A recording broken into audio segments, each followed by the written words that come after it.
Eu cumprimento os irmãos com a paz do Senhor Jesus, cumprimento aqueles que me conhecem, aqueles que não me conhecem, aqueles que hão de me conhecer, se tudo der certo nesse canal deixa eu me apresentar, sou Daniel, sou casado com a Michele, eu tenho 36 anos, ela tem 37.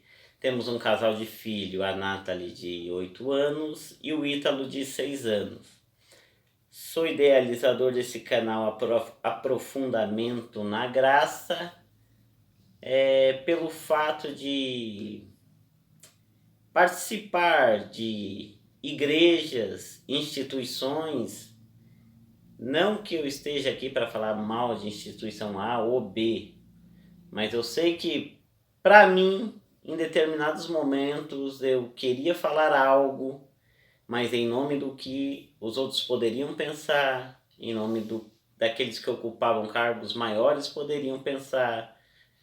E eu olhava para a Bíblia e via uma verdade e tinha que guardar aquela verdade para dentro de mim. Eu não podia falar da maneira com a qual eu sei falar.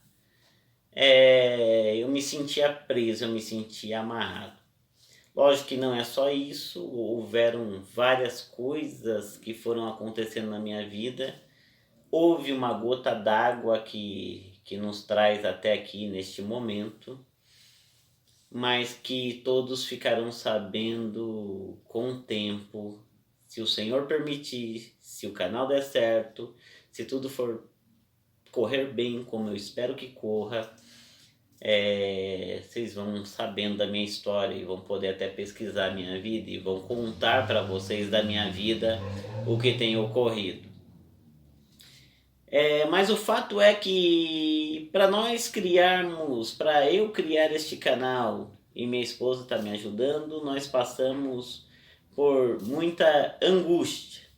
Irmãos, não liguem, porque eu gosto de beber algo para aliviar a garganta de vez em quando. Então isso é corriqueiro e é normal enquanto eu falo. Então um olhava para o outro, depois de muita coisa que aconteceu na nossa vida, e dizia: eu estou sentindo angústia. E foram vários dias, ela olhava para mim: eu estou angustiada. Eu olhava para ela, ela dizia: eu estou angustiada.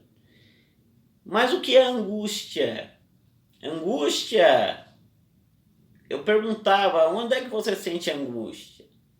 É no peito? Tem uns que acham que é no peito, é no coração, é na cabeça. Uns ficam com os braços doloridos.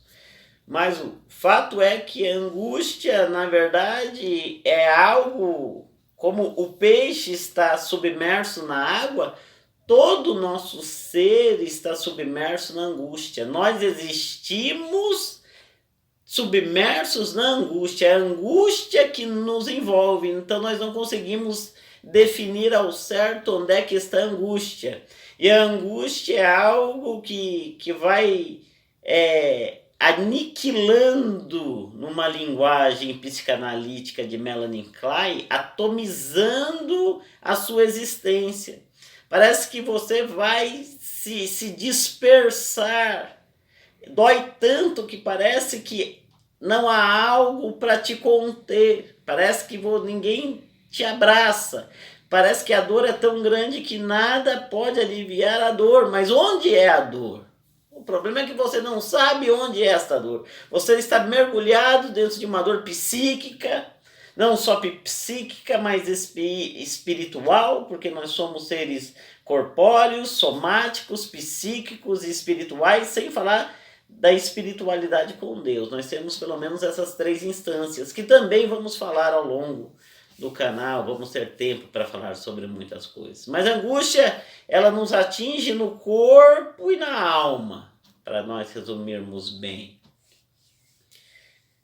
E nós ficamos todos atingidos. Kierkegaard vai dizer que o que define, na obra dele, mais ou menos, ele vai dizer que o que define o ser humano é a angústia.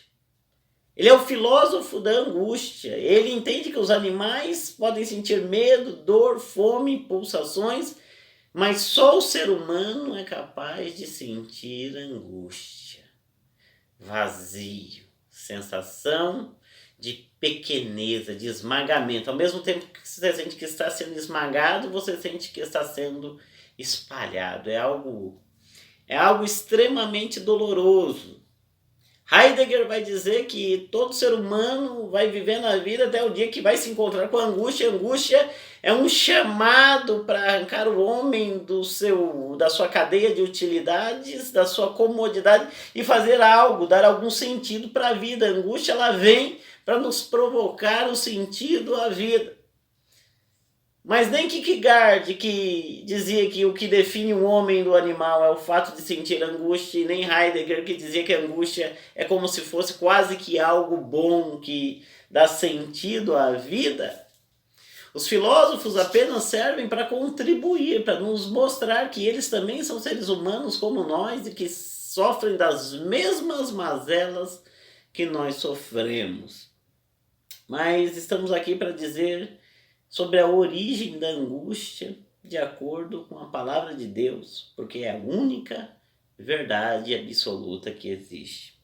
Para isso eu vou fazer uma leitura em Gênesis 2, versículo 9 e depois o 16, que diz assim: do solo fez o Senhor Deus brotar toda sorte de árvores agradáveis à vista e boas para alimento, e também a árvore da vida no meio do jardim, e a árvore do conhecimento do bem e do mal.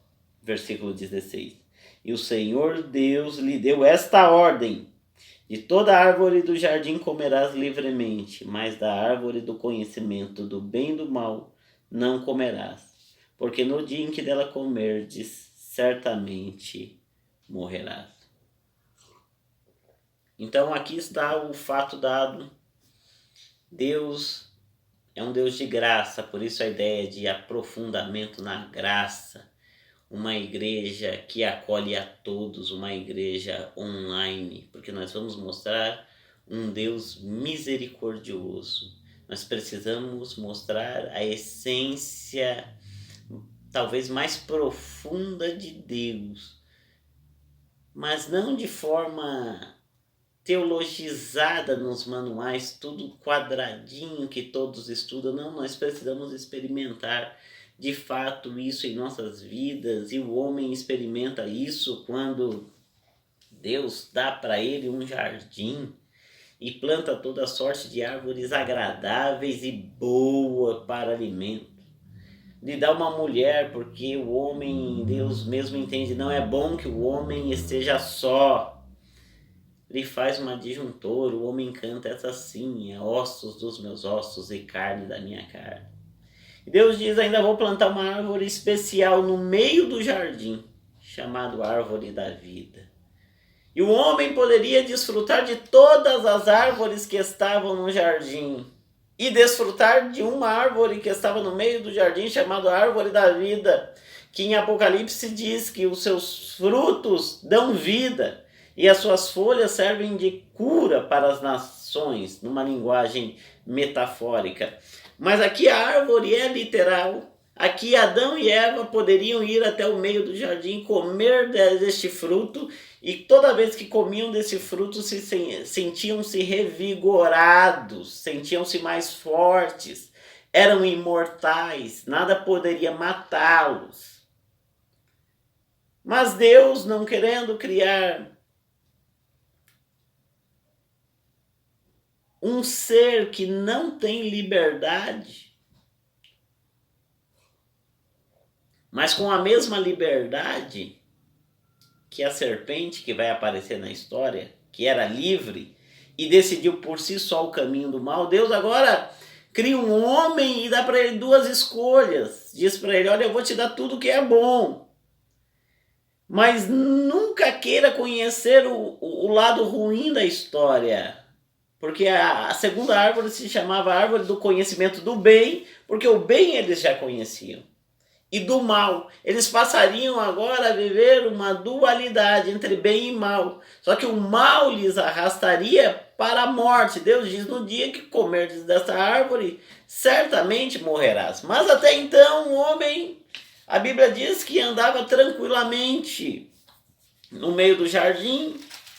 Diz que o homem e a mulher estavam nus, e estavam mesmo. Alguns dizem que uma glória os cobria. Eu não vejo base bíblica para dizer isso, mas o fato é que o sentimento deles era tão puro, que eles não sentiam constrangimento com nada. Sentiam apenas alegria plena em existir, em viver, em ter um encontro com o Senhor todas as tardes que os ia visitar. Assim diz a Bíblia, se você a ler. E um dia Eva vai até o meio do jardim para comer do fruto da árvore da vida. Quando no capítulo 3, de repente, chega, ela olha para o lado, para a árvore do lado, daquela que ela nunca tinha olhado antes, porque ouve uma voz, eu estou parafraseando com a Bíblia, lhe chamando: ei, Eva. E aí ela começa a conversar com a serpente. E o nosso primeiro erro, o primeiro caminho para a angústia, para um ser humano que foi feito por Deus para ser plenamente feliz. Você pode se perguntar: por que tanta guerra? Por que genocídio? Por que Deus permite a morte? Por que Deus permite o sofrimento de crianças? Por que Deus permite tanta miséria, tanta fome, tanto tráfico, tanta dor, tanto pai contra filho, tanto abandono? E eu quero te dizer, meu irmão e minha irmã, que a culpa é nossa. Porque tudo começa quando nós damos ouvidos ao inimigo. Deus poderia ter te feito um robô, mas ele não quis assim. Ele quis te dar liberdade. Você pode escolher não dar ouvidos ao inimigo. Mas o fato é que o inimigo chama e Eva olha para a serpente e eles vão começar um diálogo. E geralmente é aqui na mente que nós começamos o nosso diálogo com o diabo. E a serpente, que a Bíblia vai dizer que era mais sagaz do que todos os animais que o Senhor tinha feito, disse à mulher: é assim que Deus disse, não comereis de toda a árvore do jardim? O primeiro grande passo, depois de começarmos a dar ouvidos à serpente, é começar uma dialética com Satanás e com nossos próprios impulsos e nossos próprios desejos.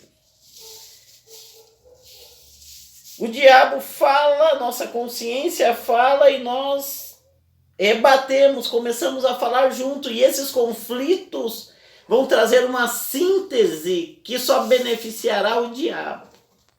Toda vez que nós começarmos com algum conflito interno, devemos correr para Deus, correr para a oração, correr para a palavra, correr para o jejum. Mas o fato é que a serpente vai tentar colocar Deus como um carrasco na história. Ela vai dizer: não, é verdade que Deus diz que de nenhuma árvore vocês podem comer?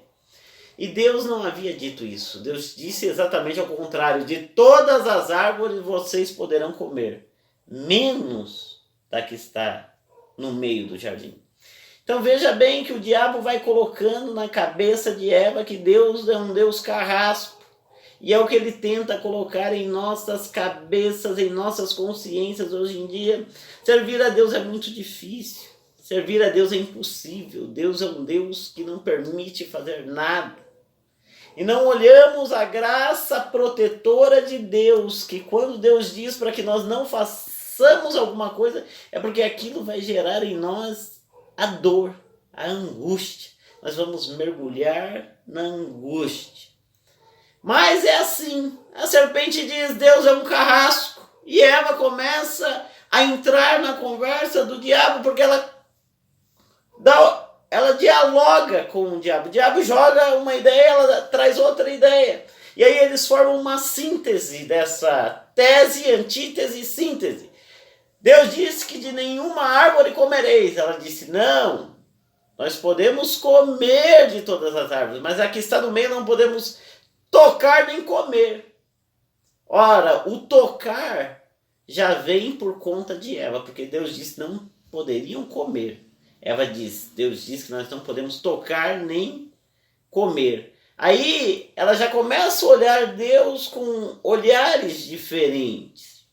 Com um olhar diferente. Deus é um pouquinho carrasco, mas não é assim como a serpente diz. Segundo passo é duvidar que Deus ele queira o melhor para nós. Porque a serpente ela vai dizer para Eva: Deus diz que vocês vão morrer? Eu digo para vocês que certamente não morrereis. O diabo está dizendo o seguinte para mim e para você, e ele nunca mudou seus métodos. Deus não quer o melhor para nós. Deus não se importa nem um pouquinho com a sua vida. Você acha que Deus está preocupado se você vive ou se você morre? Deus diz que você vai morrer? É um Deus que fica te ameaçando. Eu digo que certamente não morreremos. Não morrereis se comer dessa fruta. O diabo está dizendo para Eva, Deus não quer o melhor para vocês. Deus não quer que vocês enxerguem o que Ele sabe. Deus não quer que vocês saibam o que Ele sabe. Ele está negando a vocês um alto grau de conhecimento, que é o da maldade. E aí ela vai colocando na cabeça de Eva, como coloca na cabeça de muitos por aí, de que Deus não quer o melhor para nós. Muitos adolescentes por aí acham que seus pais não querem o melhor para eles. É a mesma síndrome, a síndrome da rebeldia. Meu pai não sabe o que é melhor para mim, ele não quer o melhor para mim, ele não entende a angústia que há dentro de mim. Mas os pais entendem as angústias que os adolescentes sentem, pois um dia foram adolescentes e Deus, o nosso Criador, compreende todas as nossas angústias, pois Ele é quem nos formou. Em terceiro lugar,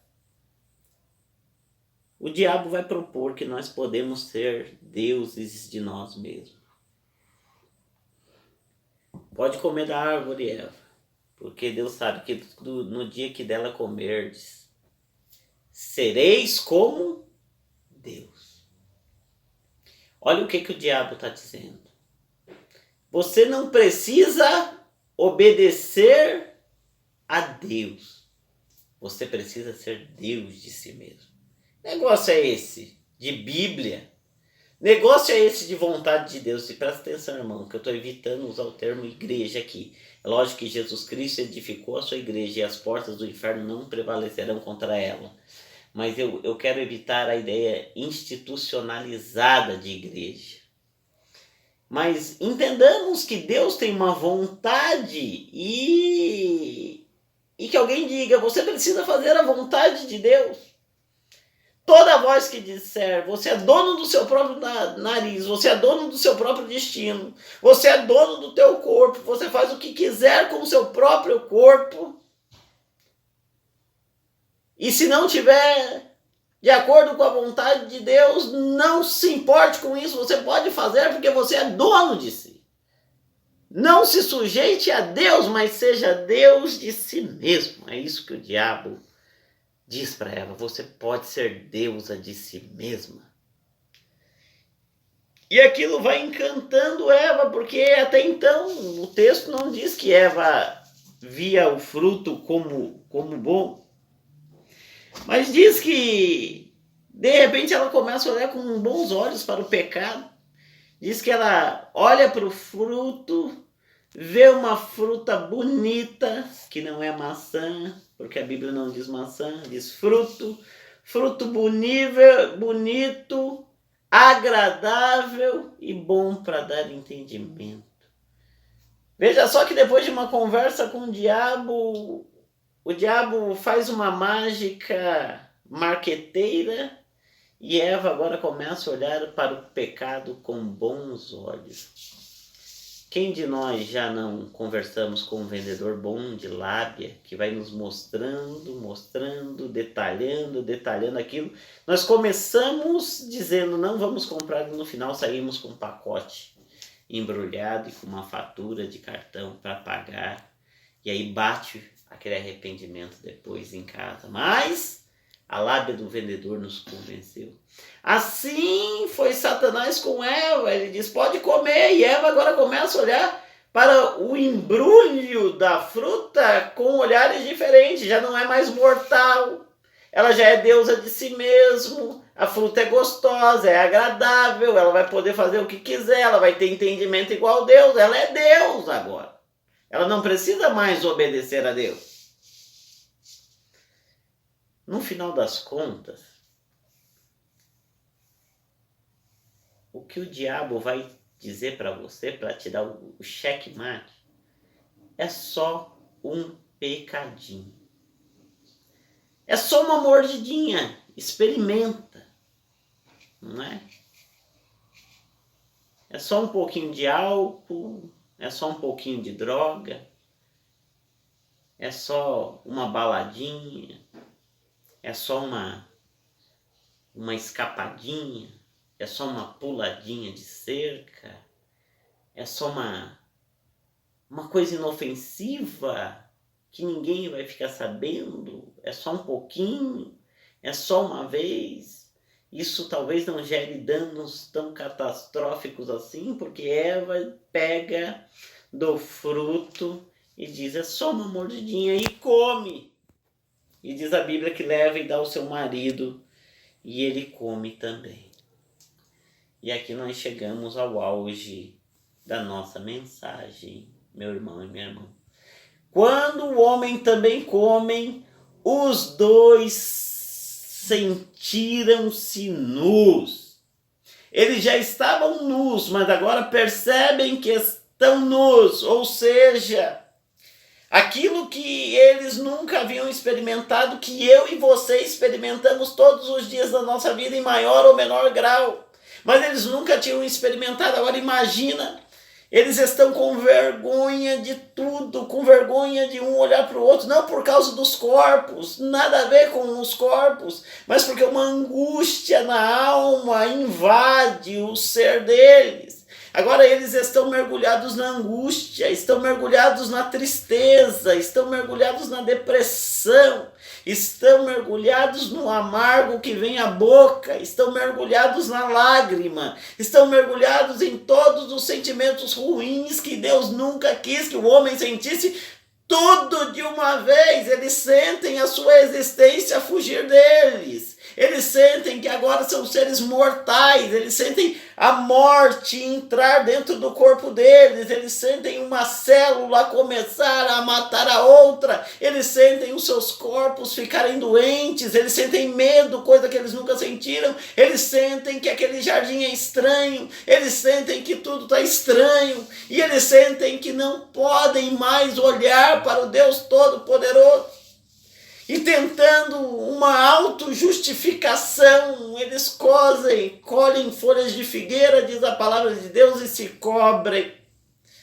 Um não consegue olhar para o outro, a dor era tão grande, a angústia era tão grande que um não consegue encarar o outro.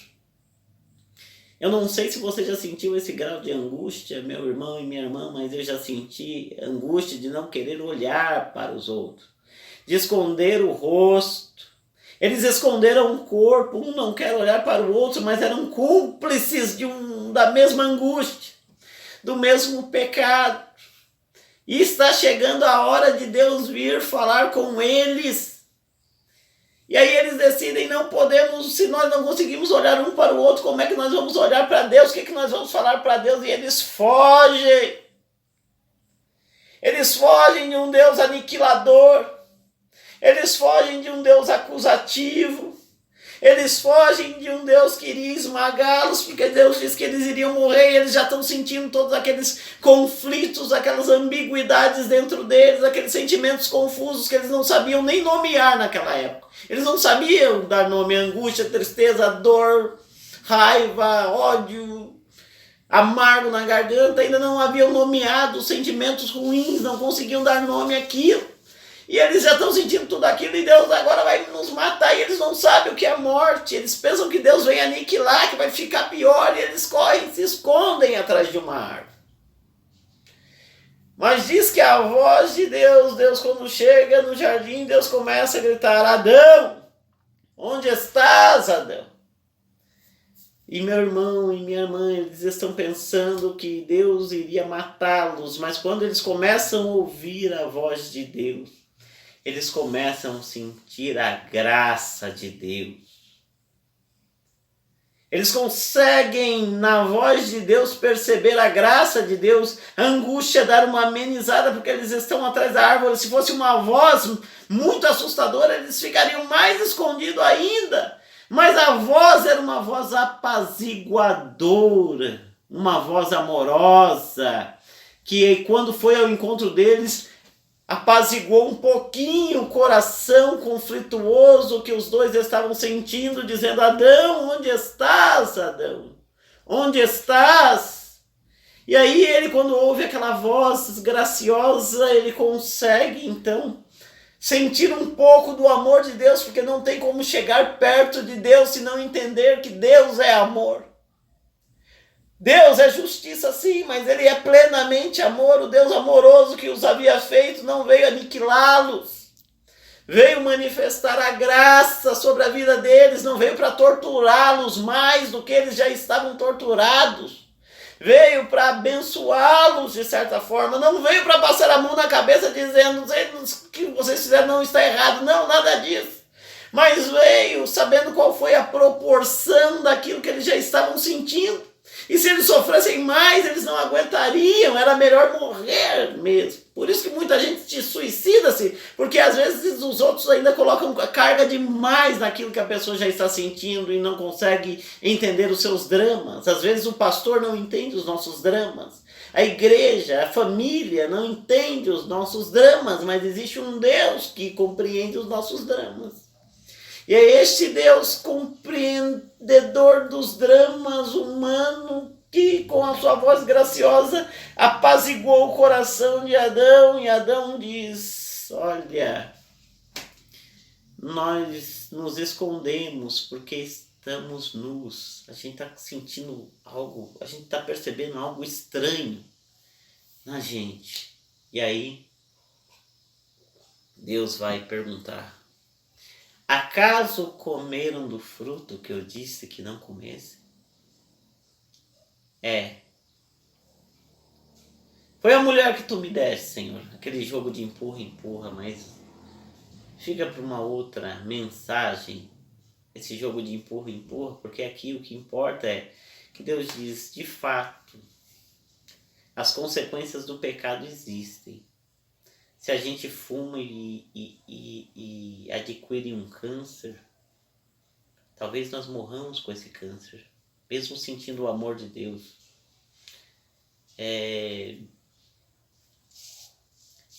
Na bebida, talvez nós fiquemos dependentes, mesmo sentindo o amor de Deus, podemos morrer de cirrose. Quando tomamos prejuízos financeiros, ainda que sentindo o amor de Deus, mas gastamos tudo com aquilo que não devíamos ter gastos, ainda assim, nas consequências do pecado, sentimos o amor de Deus. Mas o fato é que Deus os encontra para manifestar a sua graça. Deus diz: tira essa roupa de figueira. E Deus vai matar um cordeiro. E vai fazer para eles roupas como pele de cordeiro, como que uma roupa que os abraça. Eles não sentem mais tanta dor, eles se sentem agora acolhidos por Deus, porque aquele cordeiro era o cordeiro de Deus que é morto desde a fundação do mundo, que é Jesus Cristo. Eles agora sentem o amor de Deus em Cristo Jesus na vida deles. E é isso que nós precisamos, meu irmão e minha irmã, no meio da nossa angústia. Saber que existe um Cristo que morreu na cruz do Calvário para nos salvar de todos os nossos pecados. Não importa o que os outros falem, ninguém consegue tirar a angústia. Só Jesus Cristo sabe tratar das nossas angústias. E aí Deus disse: vai, Gênesis 3,15. Vai nascer da mulher que um dia vai esmagar a cabeça da serpente. Paulo aos Romanos diz: E em breve o Deus de paz esmagará a cabeça da serpente debaixo dos pés da igreja. Um dia com Cristo, todo sofrimento, toda lágrima, todo choro, todo pranto, toda dor será enxugada nos novos céus e nas novas terras, se aceitarmos a Jesus Cristo como nosso Senhor. E é assim que eu tenho vencido a angústia, que nós temos vencido a angústia das nossas vidas. Amém, meus irmãos? Eu não gosto de orar via online, mas eu peço para que você, agora, aí onde você está, que você se ajoelhe e ore a Jesus Cristo para que Ele tire a sua angústia, que é o que nós vamos fazer aqui. E podendo nos ajudar, se essa mensagem te abençoou e você quer nos abençoar também, dá um like, compartilha, passa para outras pessoas, manda essa mensagem, divulga o trabalho. Precisamos de alguma ajuda financeira, mas eu não sei nem como faz um apoia-se, nem como se monetiza um canal. Talvez eu coloque na descrição do vídeo alguma conta no nome da minha esposa, Michele. Se você entender que precisa nos ajudar, se o Espírito Santo colocar no seu coração. Fora disso, meu irmão, o meu prazer é pregar a palavra e te ajudar no seu momento de angústia. Amém? Fica na paz do Senhor Jesus Cristo.